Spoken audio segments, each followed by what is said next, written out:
पेड़ को मजबूती से पकड़ लिया और कहा, नहीं, अब मैं यहाँ से नहीं जाऊँगा। फरिश्ते ने हैरानी से कहा, लेकिन हमारा समझौता हुआ था कि आप वापस आएंगे। तब हजरत इदरीस ने अल्लाह से सवाल जवाब किए और ऐसी दलीलें पेश की। हजरत इदरीस अलैहिस्सलाम हजरत आदम अलैहिस्सलाम के बाद दुनिया के तीसरे नबी माने जाते हैं। अल्लाह ने आपको बहुत सारे मोजज़ों और हुनर से नवाजा था। क्या आप जानते हैं कि आज जो हम और आप ये सिलाई किए हुए कपड़े पहनते हैं, ये किसकी देन है? हजरत इदरीस अलैहिस्सलाम की, जिन्होंने दुनिया में सबसे पहले सुई और धागे का इस्तेमाल किया। वो पहले शख्स थे जिन्होंने कलम को हाथ में लिया और लिखना सिखाया। अल्लाह ने कुरान में फरमाया है कि हमने इदरीस को बहुत बुलंद मकाम पर उठाया। इस वीडियो में हम उस रूहानी सफ़र का जिक्र करेंगे जिसे सुनकर आपका ईमान ताज़ा हो जाएगा। बस गुजारिश है कि इस वीडियो को लास्ट तक ज़रूर देखें और हबीबा की दुनिया को सब्सक्राइब करें। ये बात उस ज़माने की है जब दुनिया अभी नई नई थी, लोग अभी जीना सीख ही रहे थे। उसी दौर में इराक के शहर बाबिल में एक ऐसे शख्स रहते थे जिनका काम दर्जी का था, लेकिन उनका मकाम आसमानों में फरिश्तों के बीच था। उनका नाम था हज़रत इदरीस अलैहिस्सलाम। हज़रत इदरीस अलैहिस्सलाम की दिनचर्या बड़ी अनोखी थी। वो दुनिया के पहले इंसान थे जिन्होंने कपड़े सिलने का काम शुरू किया। रिवायतों में आता है कि जब वो अपनी सुई कपड़े में चुभोते तो उनकी जुबान से सुभान अल्लाह निकलता, और जब सुई बाहर निकालते तो कहते अल्हम्दुलिल्लाह। उनका हर टाका खुदा की याद में लगता था। उनकी इबादत का यह आलम था कि उनके ज़माने के तमाम इंसानों की नेकियों को एक पड़ले में रखा जाए और अकेले इदरीस अलैहिस्सलाम की नेकियों को दूसरे में, तो उनका पड़ला भारी हो जाता। उनकी बेपनाह इबादत देखकर आसमान के फरिश्ते भी हैरान थे, खासकर मलकुल मौत का फरिश्ता हजरत इज़राइल अलैहिस्सलाम के दिल में हजरत इदरीस से मिलने की चाहत पैदा हुई। उन्होंने अल्लाह से इजाज़त मांगी कि वो ज़मीन पर जाकर अपने इस दोस्त से मिलना चाहते हैं। अल्लाह ने इजाज़त दे दी। एक शाम हजरत इदरीस अलैहिस्सलाम अपना रोज़ा खोल रहे थे तो एक अजनबी उनके पास आया। वो इंसानी भेष में हजरत इज़राइल अलैहिस्सलाम थे। हजरत इदरीस ने उन्हें खाना पेश किया, लेकिन अजनबी ने मना कर दिया। इदरीस अलैहिस्सलाम समझ गए कि यह कोई आम इंसान नहीं है।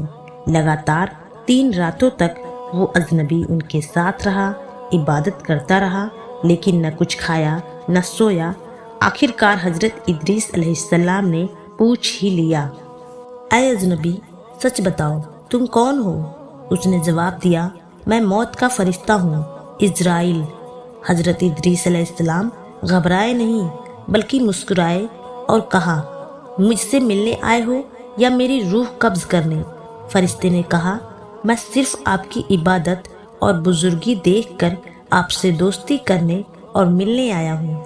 जब दोस्ती गहरी हो गई तो एक दिन हजरत इदरीस ने अपने दोस्त से एक अजीब गुजारिश की। उन्होंने कहा, ऐ इज़राइल, मेरी एक ख्वाहिश है। मैं चाहता हूँ कि तुम मेरी रूह कब्ज़ करो।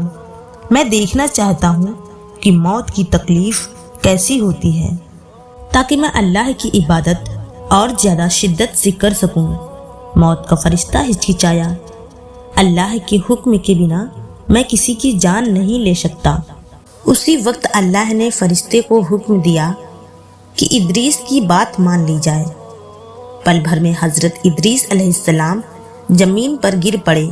उनकी रूह निकाल ली गई। वो मर चुके थे। कुछ देर तक वो मुर्दा रहे, फिर अल्लाह के हुक्म से उनकी रूह वापस लौटा दी गई। जब वो होश में आए तो फरिश्ते ने पूछा, ऐ दोस्त, कैसा महसूस हुआ?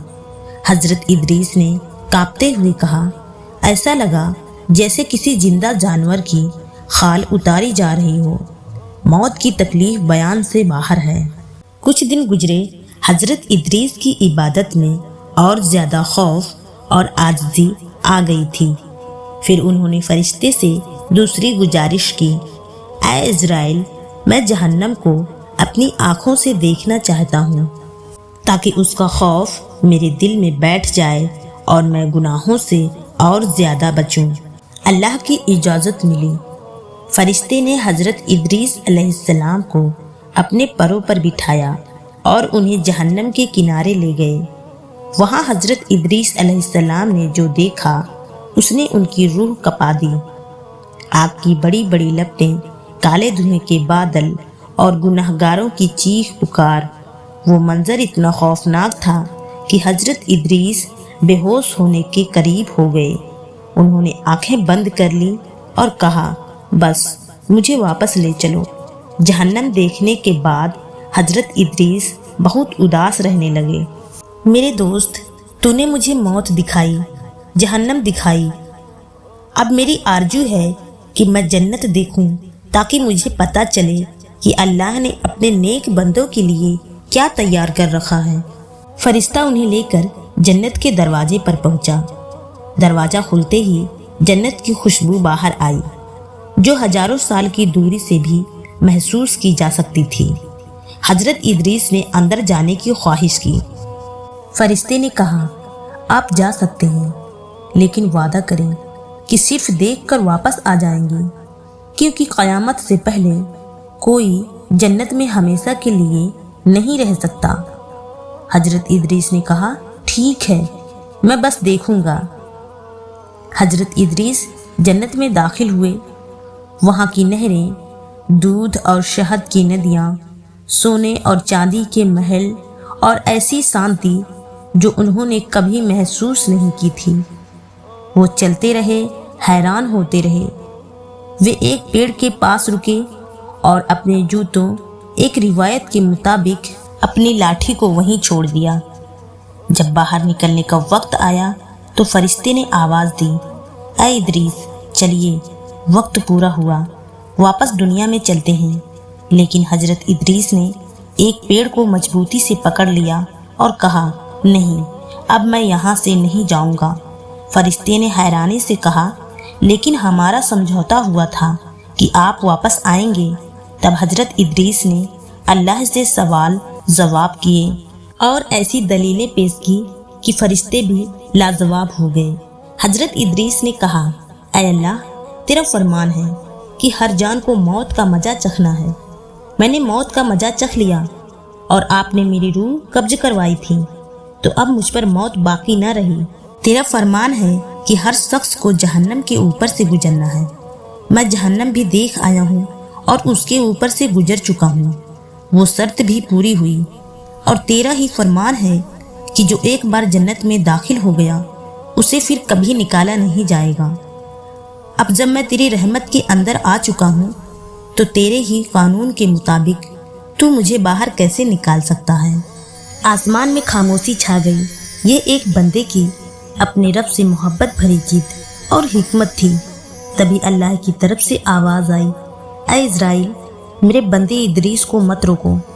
इसने जो कुछ किया मेरी इजाज़त से किया और इसने मेरी ही आयतों की दलील पेश की है। इसका हक है कि यह अब हमेशा के लिए जन्नत में रहे।